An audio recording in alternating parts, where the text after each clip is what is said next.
Some of my readers may have heard of an activity called dogging. I'm not sure exactly what it entails, but I know you don't have to bring your own dog with you. My hobby, on the other hand, is called catting. As I often do, I parked my time machine at the edge of the park and waited to see who would show up. You see, catting is much more fun when you do it in pairs. I tried catting home alone, and although some of the results were spectacular, the fact that no one was there to share the moment with me was crucial in my decision to join my local catting club. "Hi," a deep radiophonic voice boomed from the time machine which stopped next to mine. "My name is O'Brien, James O'Brien." To those of you who don't know James O'Brien, he is the radio equivalent of Kent Hovind. He knows everything and destroys every poor soul who dares call his radio show. Still, he claims to be ignorant and humble. Or as he puts it, "I don't do false modesty." He is the world humility champion as well as the world catting champion. "I hope you didn't bring your cats," sniggered O'Brien. Catting is based on the discovery made by its inventor Erwin Schrödinger. A cat can both exist and non-exist at the same time machine. To those of you who never went catting, let me tell you there are many variants of it. I myself like the one where both catters are equal, but most catters prefer the kind of catting where one catter is dominant and the other subservient. Unfortunately, it's been a long time since I had a catting session where I was not subservient to my partner. Last week, for example, I was dominated by Rabbi Amnon Isaac. He did all the catting while I did what we call in catting lingo the mousing. "If God didn't stop Abraham from slitting Isaac's throat," said Rabbi Isaac, "there would unfortunately be no Jews, and fortunately no Muslims in the world." "Some of my friends are Muslims, by the way," he said. "Not the best, but friends nonetheless." When the cat is about, nobody listens to the mouse.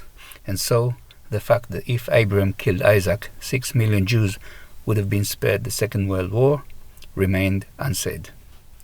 "Where, or rather when, shall we go today?" asked Mr. O'Brien. "We can use my time machine. It's much faster than yours."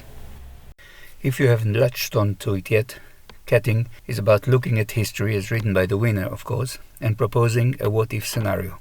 You take your virtual cat, and together you test that theory.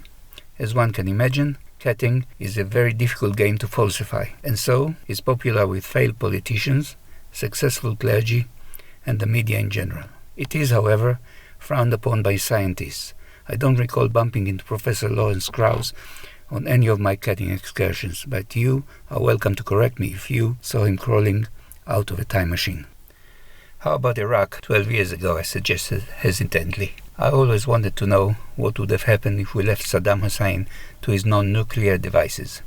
A picture of a Switzerland-like canton-based democracy with no gas of any kind filled my mind, and I wished to explore it with the powerful mind and mouth of the great Mr. O'Brien."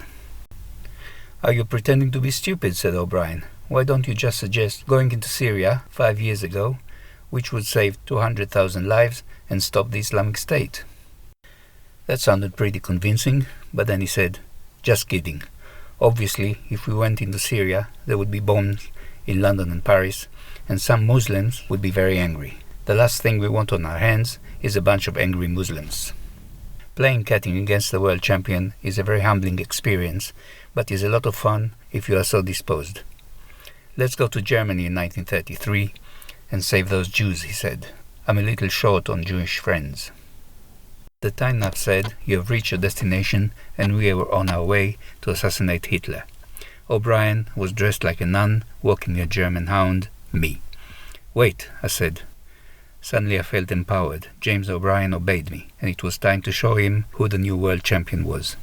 "Just to let you know, this guy you are about to take out hasn't killed anyone yet, and he is just all talk. I suggest we wait a couple of years and see if he kills anyone and what all those gas canisters are for."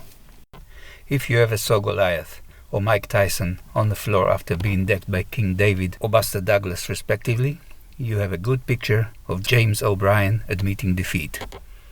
"You can have my virtual cat," he said. "Hitler is a soft version of Nigel Farage, but I need to be on the radio tomorrow morning. Those callers are not going to defeat their own stupid arguments, you know." Winning is not a bad feeling after all. But I'm still world champion, and my time machine is still faster than yours. He dusted himself, took his virtual cat, and if you ask him about it, he will swear to you it never happened.